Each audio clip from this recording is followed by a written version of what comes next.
샬롬 샬롬 샬롬 샬롬. 하나님 사랑합니다. 여러분 주 안에서 사랑합니다. 요엘 3장 14절에서 21절 여호와의 날입니다. 14절에서 21절인데 오늘 전체 보면서 가죠. 14절 한번 볼까요? 사람이 많으며 심판의 골짜기에 사람이 많으며 심판의 골짜기에 여호와의 날이 가까우미로다. 사람이 많아요. 해와 달이 캄캄하며 별들이 그 빛을 거두도다. 야훼께서 시온에서 부르짖고 예루살렘에서 목소리를 내시리니 하늘과 땅이 진동하리로다. 그러나 야훼께서 그의 백성의 피난처 이스라엘 자손의 산성에 되시리로다. 그런즉 너희가 나는 내 산성 시온에 사는 너희 하나님 야훼인 줄 알 것이라. 예루살렘이 거룩하리니 다시는 이방 사람이 그 가운데로 통행하지 못하리로다.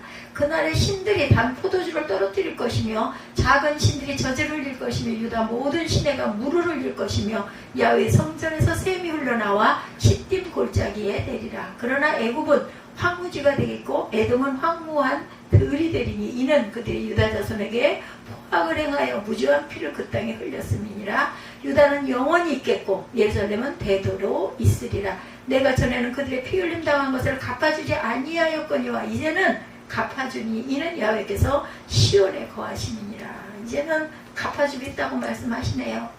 희망을 선포하는 요엘입니다. 그래서 야훼 날이 가까이 온다라고 말씀하고 있어요. 우리 1절부터 전체 내용 우리 한번 돌아보면서 갑니다. 1절이죠. 보라 그날 곧 내가 유다와 예루살렘 가운데서 사로잡힌 자를 돌아오게 할 그때에 그렇게 얘기하고 있어요. 회개하고 말씀을 청종할 때 하나님은 사로잡힌 자를 돌아오게 하시고 회복시켜 주신다고 약속을 하세요.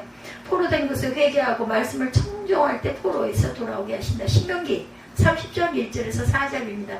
내 하나님 야훼께로 돌아와 내가 오늘 내게 명령한 것을 온전히 따라 마음을 다하고 뜻을 다하며 야훼 말씀을 청종하면 내 하나님 야훼께서 마음을 돌이키시고 너를 긍휼히 여기사 포로에서 돌아오게 하시되 내 하나님 야훼께서 흩으신 모든 백성 중에 너를 모으시리니 내 쫓겨난 자들이 하늘가에 있을지라도 내 하나님 야훼께서 거기서 너를 모으실 것이며 거기서부터 너를 이끄실 것이라. 모아서 이끌어 주신다라는 거예요.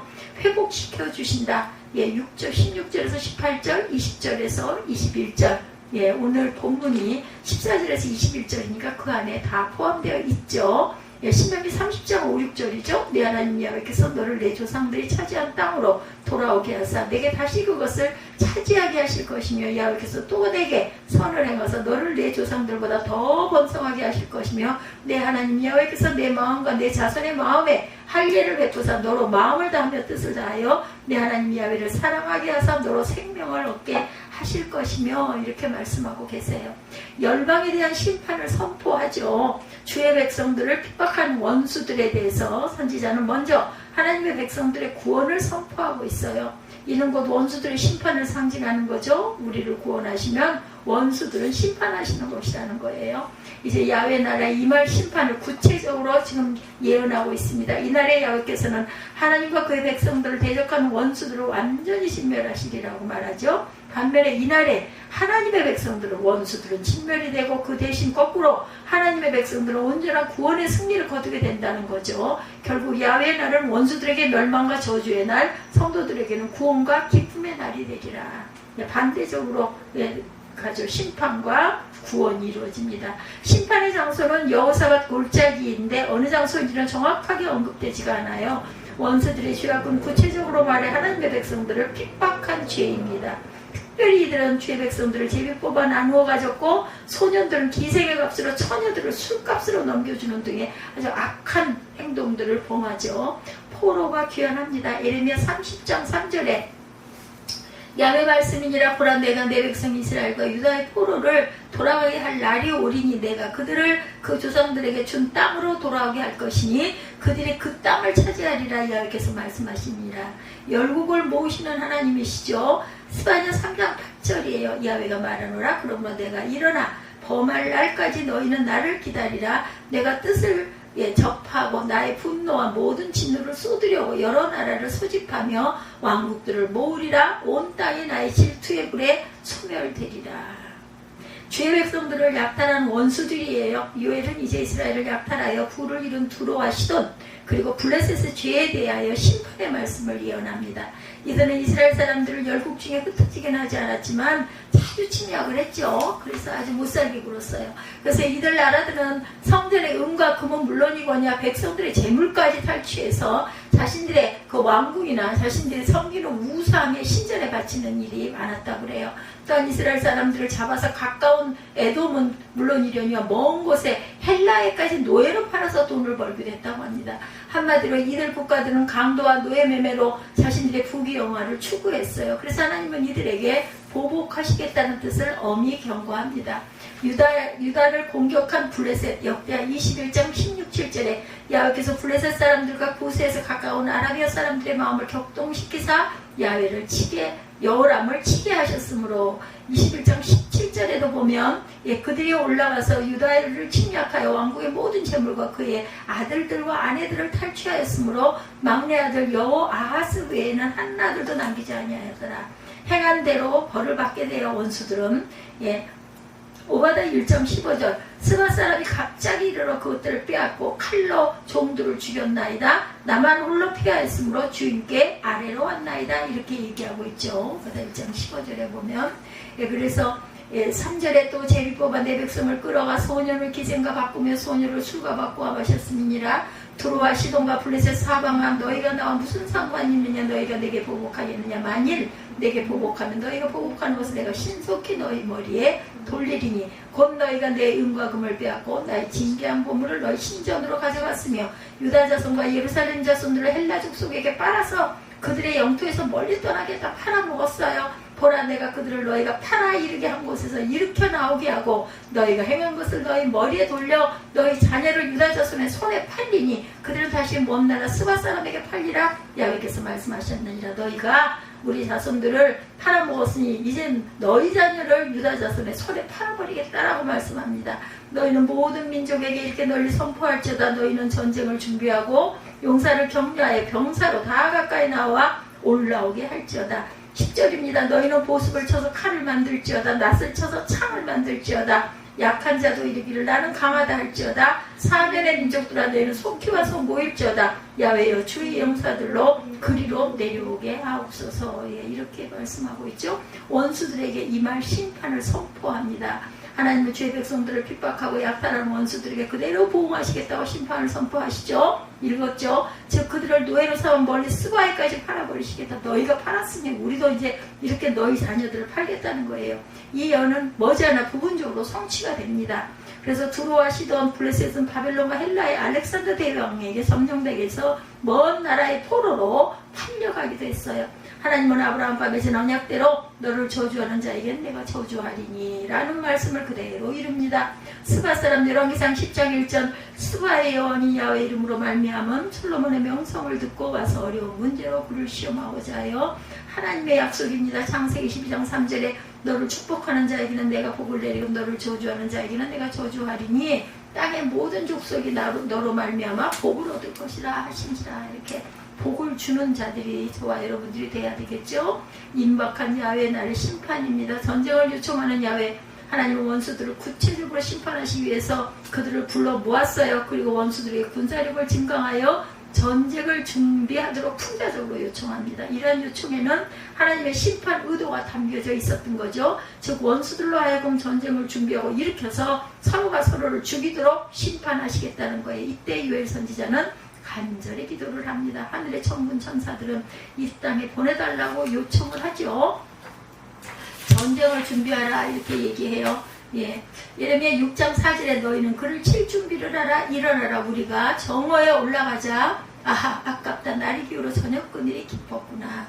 창과 칼을 만들라고 이사야 2장 4절에 그 열방사에 판단하시며 많은 백성을 판결하시리니 우리가 그들을 칼로 쳐서 보습을 만들고 그들의 창을 쳐서 낫을 만들 것이며 이 나라와 저 나라가 다시는 칼을 들고 서로 치지 아니하며 다시는 전쟁을 연습하지 아니하리라.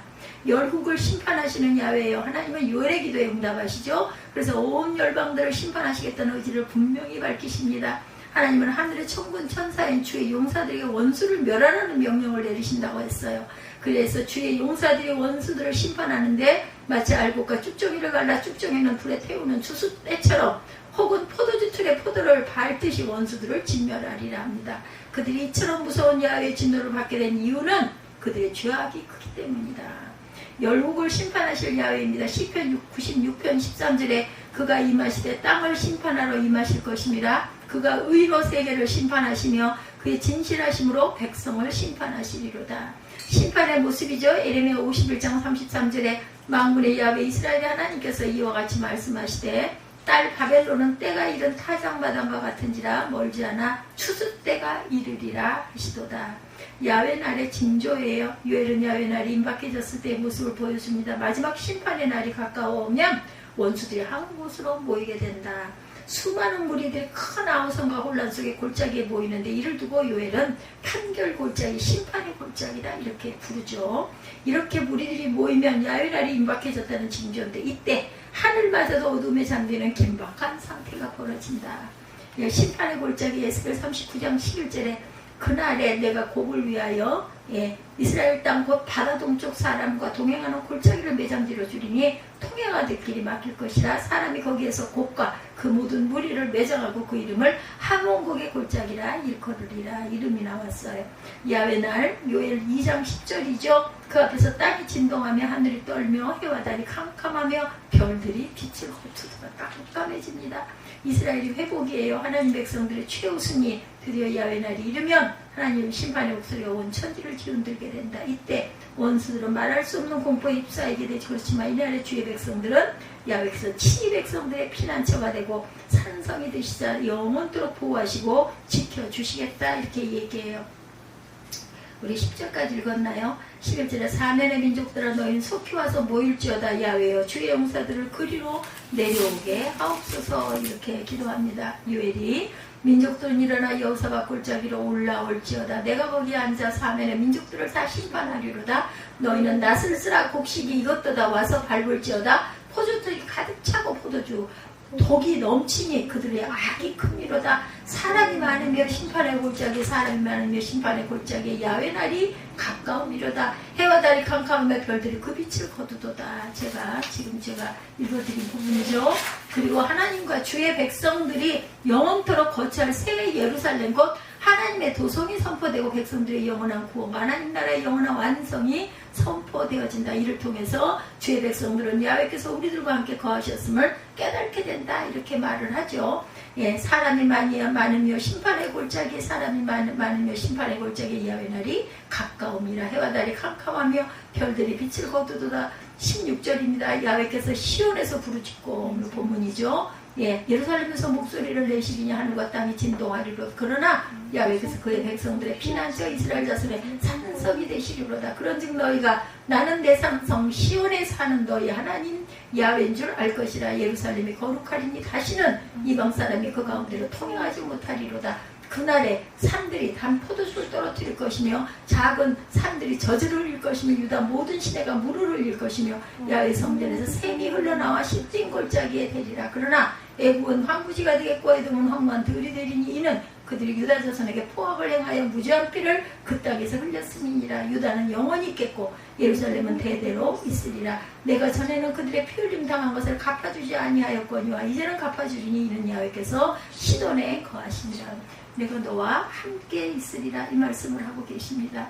주의 백성들은 야훼께서 우리와 함께 거하셨음을 깨닫게 됩니다. 피난처 되신 하나님이죠. 이사야 25장 4절 주는 포악자의 그 기세가 성벽을 치는 폭풍과 같을 때 빈궁한 자의 요새이시며 환난당한 가난한 자의 요새이시며 폭풍 중에 피난처이시며 흑암을 피하는 그늘이 되셨사오니 이렇게 말합니다.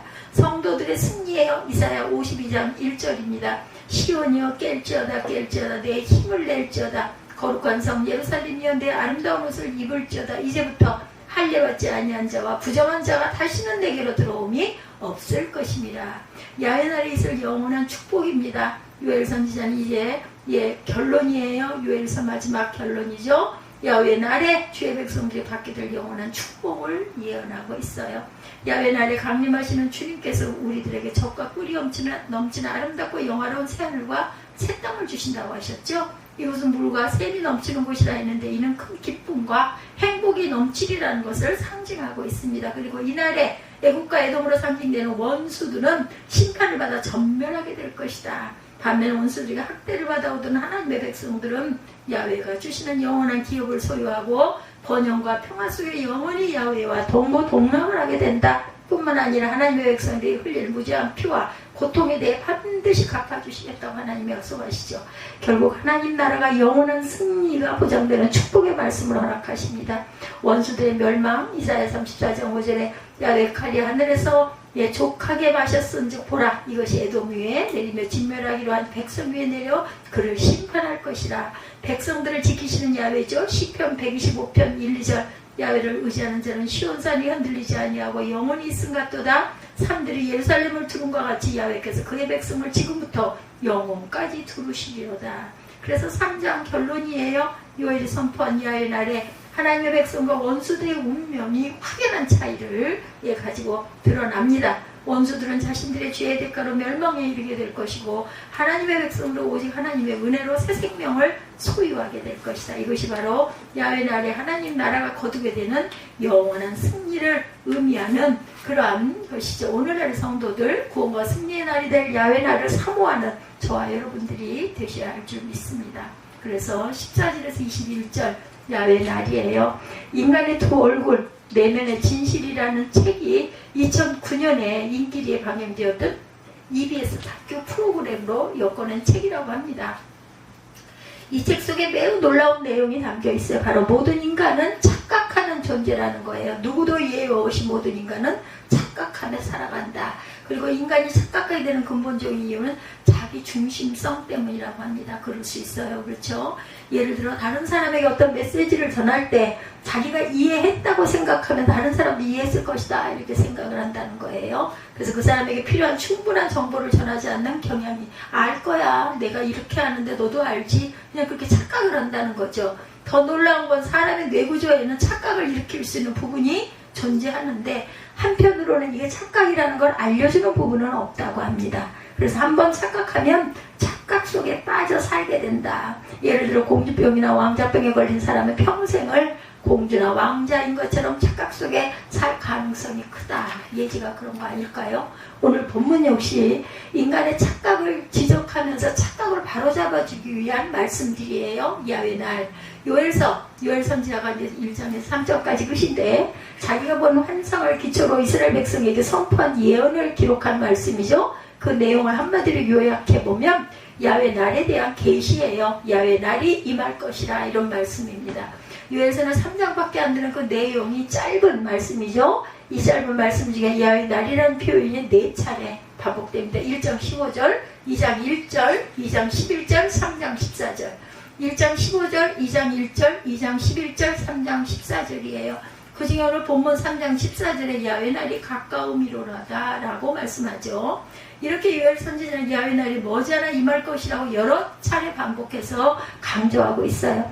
도대체 요엘 선지자는 왜 이렇게 반복해서 야훼 날이 임할 것을 강조했을까? 계속 그 말씀이 강하게 와서 닿았겠죠.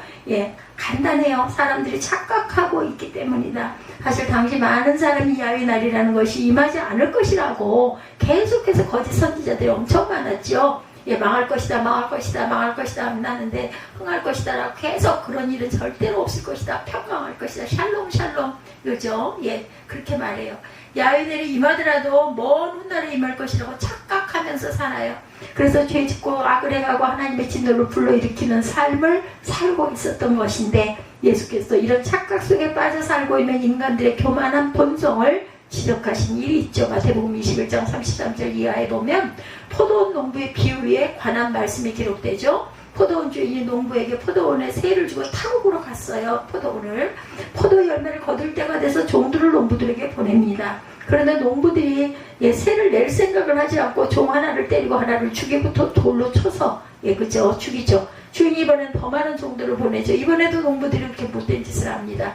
주인이 이번에 자기 아들을 보냈어요. 그죠? 농부들이 이 아들만 죽이면 이 포도를 자기들이 차지할 수 있을 것이라고 생각하고 포도원 밖에 내쫓아 죽여버려요. 이 말씀은 비유입니다. 인간은 농부처럼 주인이 아니고 청지기일 뿐이라는 거예요. 그런데 자기들이 주인인 줄 착각하고 살고 있다는 거. 포도원 주인이 주권을 행사하려고 하자 거부하죠. 그리고 아예 자기들이 그 주권을 차지하려고 합니다. 예수께서 이 말씀을 통해 인간의 교만을 지적하고 계세요. 인간은 하나님의 주권을 인정하려지 하지 않는다는 거죠. 하나님께서 간섭하시는 것을 원치 않아 너무 싫어해요. 그래서 자기들이 세상의 주인인 것처럼 살고자 합니다. 요즘에 그 중학교 학생들, 중학교만 들어가면 저도 깜짝 놀랐는데 자기 통장 갖기 원하잖아요. 자기 용돈을 어디다 쓰는지를 알기를 원하지 않아요. 그렇게 다 준다고 하는데도 그게 싫어. 그냥 한 달에 얼마를 주고 내가 관리할 거야. 이렇게 시작이 되더라고요. 우리 아이도 보니까. 그래서 참 내 건 내 거이지 그걸 막 이렇게 뭘 써? 우리는 그게 다 예전에는 당연했는데 엄마 나 이거 뭐 사야 되니까 무슨 책 사야 되니까 돈 주세요 하면 돈 주고 꼭 그렇게 타서 썼는데 지금은 아니야. 자기가 판단해서 살 건 사고 필요 없는 건 안 사고 아주 절대 그 고집이 대단하더라고요. 자기 뜻대로 살고자 한다는 거. 요즘에 또 뭐예요? 그 소수자, 그 부분이 또 일어나가지고, 동성애, 뭐 결혼, 뭐 이런 것들, 그 부분 때문에 어떤 목사님이 엄청나게 울면서 이러다가 정말 이 나라가 독일이나 이런 그 서방 나라들처럼 교회에 한 사람밖에 없는 그런 교회들로 문이 닫히는 그런 일이 일어나겠다.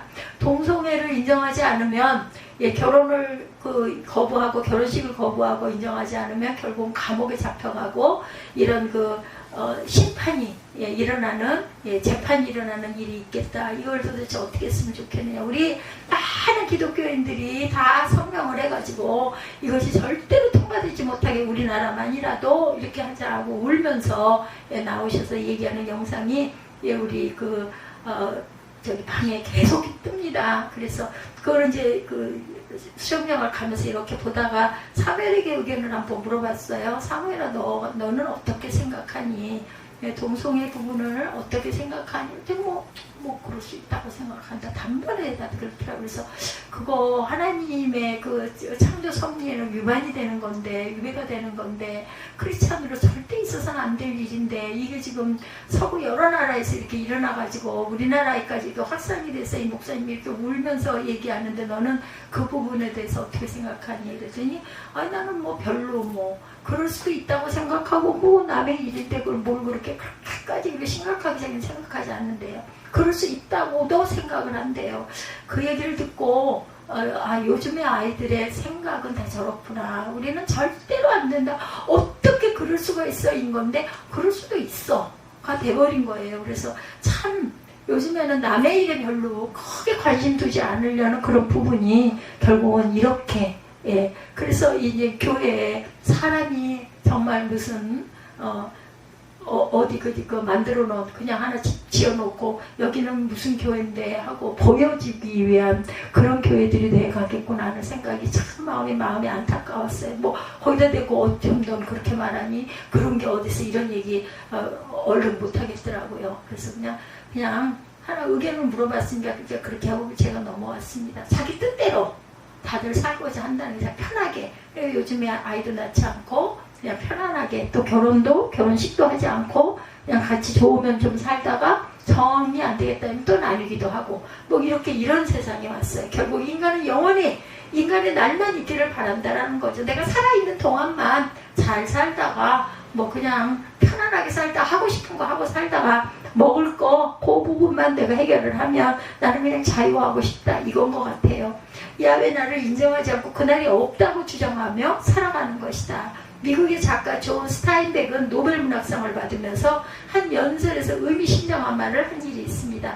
태초에 인간이 있었고 In the beginning there was man이죠. 당시 인간 중심의 세상 풍조를 꼬집는 말입니다. 그래 오늘 현대 문명 속에 인간이 그 중심에 자리를 잡고 있는 거 맞습니다. 요즘은 로봇이 차도 배달하고 한다고 그러더라고요. 음식도 배달을 하고 식당에도. 하나님은 더 이상 현대 문명 속의 중심이 아니에요. 다만 주변인일 뿐이다. 심지어 교만한 인간은 하나님마저도 인간이 만들었다고 주장하기에 이르렀어요. 하나님은 인간이 과학이 발달하지 않았던 원시 시대에 설명할 수 없었던 자연 현상을 보고 두려워 만들어낸 허상일 뿐이다. 이런 주장도 있다고 합니다. 천둥과 번개를 보면서 저 일식과 월식 현상을 보면서 두려워서 만들어낸 상상의 결과일 뿐이다. 이렇게 얘기를 한다고 그러죠. 결국 하나님이 존재함으로 인간이 존재하는 것이 아니라 인간이 존재함으로 하나님이 존재한다고 억지 주장을 하고 있다. 이런 사람들에게 야훼 날은 결코 있을 수 없는 허구일 뿐, 우연히 일어나는 뭐 지각변동, 세계 어디가 멸망하고 허물어지고 깨지고 뒤집어지고 하는 것도 그런 일이지 무슨 창조주 하나님이 있느냐 이렇게 얘기한다는 거죠. 오직 인간의 날만 있고 인간의 날은 영원하다고 주장을 한다는 겁니다. 독일의 신학자 루돌프 오토가 쓴 거룩이라는 책을 보면 종교의 본질은 거룩한 두려움이다 이렇게 파악하고 있다고 그래요. 예. 정말 하나님이란 낯선 존재 앞에 거룩한 두려움을 깊이 느끼는 것이야말로 신앙의 출발점이다. 그럴 수 있겠죠. 안타깝게도 오늘의 현대인들은 그 잘난 현대 문명 때문에 거룩한 두려움을 경험하지 못한 채 교만의 늪에 빠져서 살아가고 있어요. 근데 저는 영적인 부분이 분명히 있다고 느끼기 때문에 이런 말은 다 말장난이고 틀리다라고 생각을 합니다. 왜냐하면 제가 직접 느끼고 있기 때문입니다.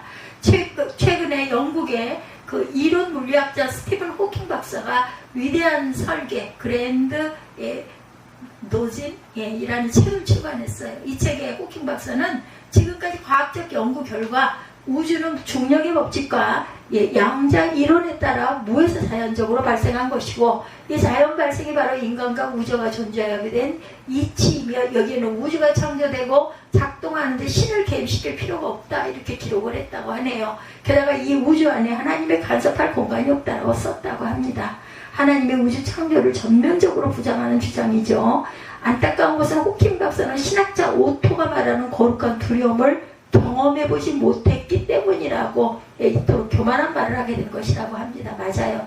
자신이 경험하지 못하면 없다고 얘기들을 하죠. 근데 경험한 사람들은 이런 말 전혀 마음에 닿질 않습니다.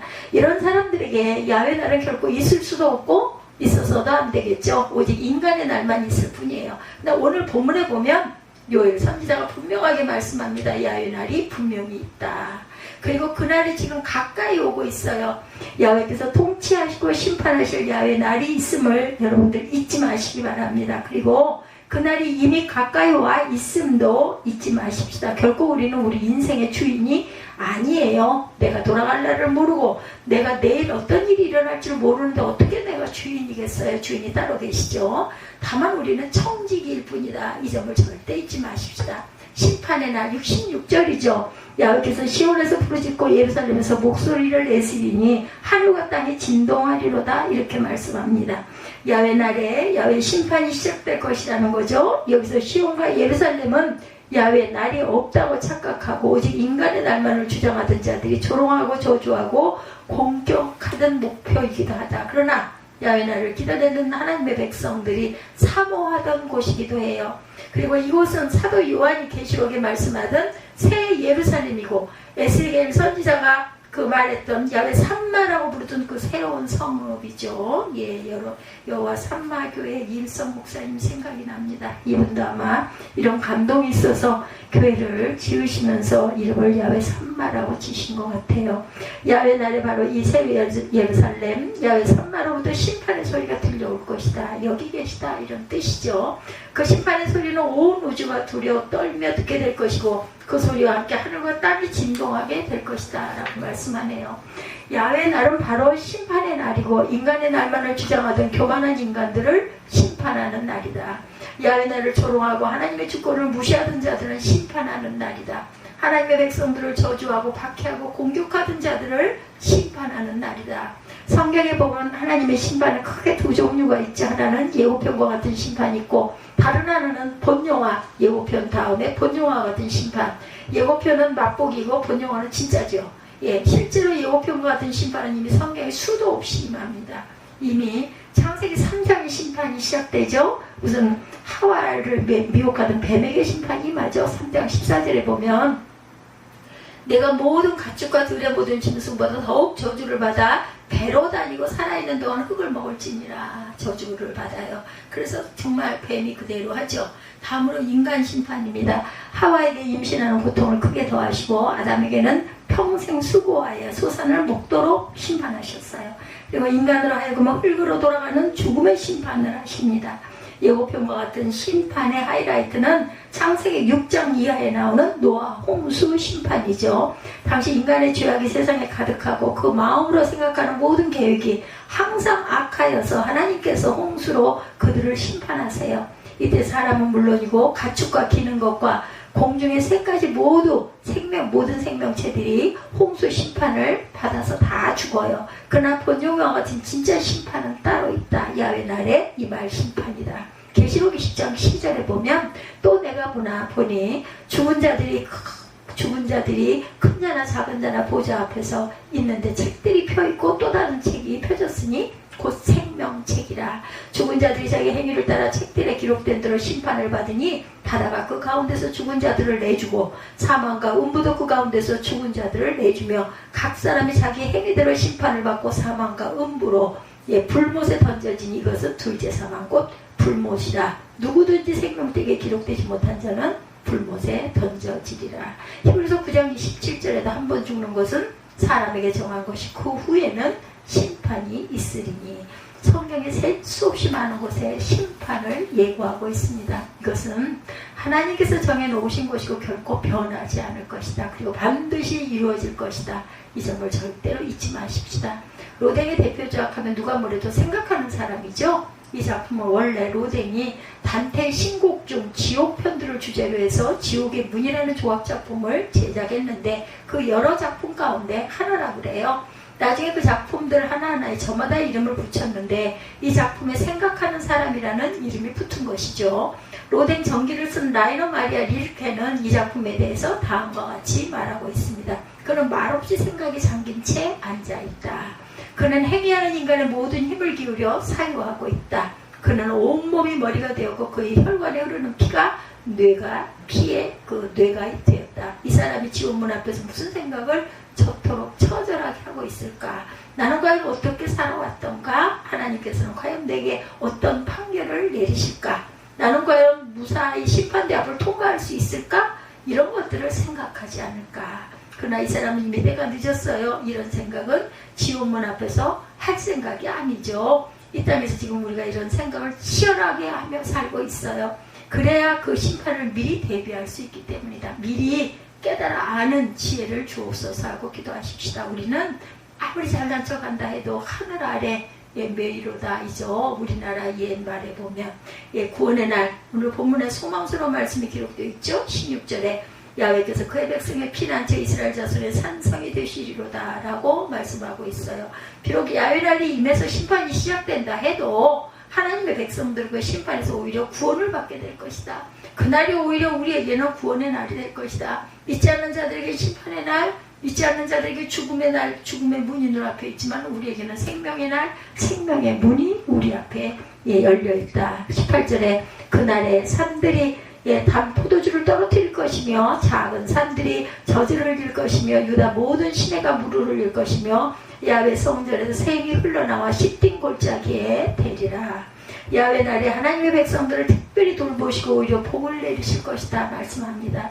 야훼 날은 하나님과 등을 지고 살던 사람, 하나님과 원수로 살았던 사람들 그들에게 심판의 날이고 저주의 날이다. 그러나 하나님의 자녀들에게는 오히려 그날이 축복의 날이 될 것이라는 거죠.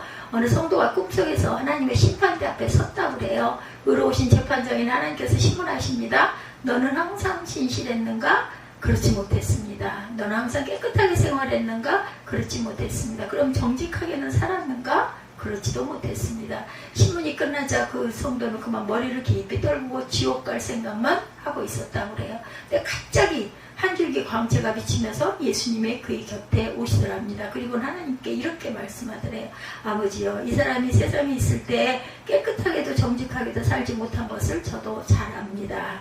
그렇지만 교인은 평생을 이 교인은 저를 잘 믿고 살았습니다. 제가 이 교인을 변호하겠나이다. 심판대 앞에 설 때 우리 행위로 구원받는 것이 아니죠. 은혜로 구원을 받습니다. 인정하면 돼요. 비록 의롭게 살려고 아무리 힘쓴다 해도 그것만으로 심판대 앞을 절대로 통과할 수가 없어요. 예수께서 변호해 주셔야만 통과할 수 있다. 예수님이 저와 여러분을 아시면 됩니다. 예수님께서 믿음 있는 성도들을 위해 특별히 대변해 주실 때만 심판은 면할 수 있다. 출애굽기 12장에 하나님께서 애굽을 심판하실 때 집집마다 장자들을 다 죽이죠. 그러나 이스라엘 백성들의 집은 신반대에서 패스오버합니다. 그죠? 그때 이스라엘 백성이 어린 양을 잡아 그 피를 문설주에 문인방에 바르죠. 하나님의 사자가 그 피를 보고 그 집을 통과합니다. 마찬가지 야훼 날 우리가 구원을 받으려면 다른 길은 없어요. 예수님의 보혈을 간직하는 길. 우리가 예수 믿고 하나님의 백성이 되면 야훼 날은 우리에게 축복의 날이 될 것이다. 예, 우리가 착각하지 말아야 할 것은 결코 인간의 날은 영원하지 않다. 반드시 야훼 날이 임할 것이라는 것, 그리고 야훼 날 심판이 임할 것이라는 것. 우리가 그 심판을 면할 길은 다른 길이 없다. 오직 하나 예수를 잘 믿는 길입니다. 예수 믿어 하나님의 백성이 되면 우리에게 야훼 날은 구원의 날이고 축복의 날이 될 것이라고 오늘 말씀이 아주 구원의 말씀이에요. 우리에게 소망을 주시고 길을 열어주시는 귀한 말씀임을 잊지 않는 저와 여러분들이 되시기를 주님의 이름으로 축복합니다.